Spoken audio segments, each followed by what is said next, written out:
We have all gathered here today to commemorate the rich legacy of the Parliament of India in this historic Central Hall. When we talk about Indian parliamentary heritage, the hallowed precinct of this Parliament House and the Central Hall, where we have gathered today, hold a very special significance. The Constitution of India is the bedrock of Indian democratic polity. It is in this very Central Hall that the Constituent Assembly held its sittings from 1946 to 1949, spanning a period of 2 years, 11 months, and 17 days. Today, we humbly recall the phenomenal contributions made by Dr. Rajendra Prasad, the first President of India, Pandit Jawaharlal Nehru ji, the first Prime Minister, and architect of modern India, Sardar Vallabhbhai Patel, the first Home Minister of India, and Dr. B.R. Ambedkar, architect of Indian Constitution. It is also an occasion to recall with gratitude the contributions of Sri G.V. Malvankar, Dr. Sarvapalli Radhakrishnan, and also acknowledge the collective contribution by members of the Constituent Assembly, Provisional Parliament, and first and all subsequent Lok Sabha. This Central Hall was witness to Pandit Nehru's tryst with destiny speech on the eve of India's independence. And yesterday, the Prime Minister also mentioned this in his speech. I am thankful to you because you remembered this historic speech on this yesterday's occasion. Sir, the India's independence, during his speech, the Pandit Nehruji inter alia stated, which I quote, long years ago, we have made a tryst with destiny, and now the time comes when we shall redeem our pledge, not wholly or in full measures, but very substantially. At the stroke of the midnight hour, when the world sleeps, India will awake to life and freedom.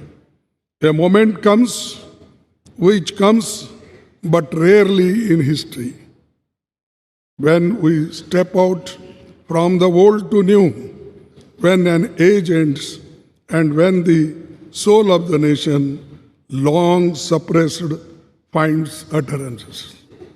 As the clock struck 12, all the members of the Constituent Assembly took the following pledge.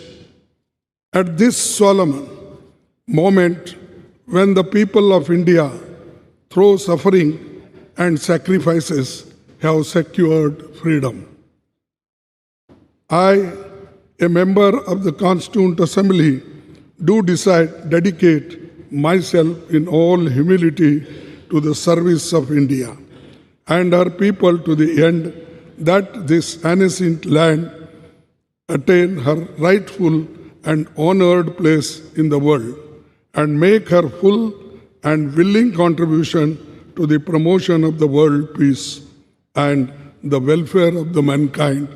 These words spoken on the day of this historic speech of Pandit Jawaharlal Nehru ji. I wish to emphasize at this juncture that this is all due to the collective and dedicated effort by parliamentarians cutting across the party lines over the past 7.5 decades. This rich legacy has formed a strong foundation for India's growth as a powerful democratic nation. Every nook and corner of the Parliament House has witnessed the evolution of our parliamentary democracy over the past 75 years. As we bid adieu to the Parliament House and move to the new Parliament building today, I am overwhelmed with emotions and tinge of pathos. We would, of course, be continuing our parliamentary duties in the new Parliament building, but will miss the Parliament House. The success of the institution lies in the upholding constitutional values and ideals. The idea that institutions are sacrosanct and essential for the success is a fundamental principle in governance and development. We should commit ourselves to adhere to and preserving the constitutional values and parliamentary traditions as the country moves ahead in effectively performing parliamentary duties and in our endeavors for the growth of our nation. To build this country, forgetting our parties, political parties, we should be one to build the nation, to protect the nation, to protect the Constitution, to protect the democracy. This must be our aim. With these words and one quote I will say, no man can be grateful at the cost of his honor. No woman can be grateful at the cost of her chastity. And no nation can be grateful at the cost of its liberty. So, to protect our liberty, to protect our integrity, we must work all together. That is the only way to build the nation. Thank you. Jai Hind.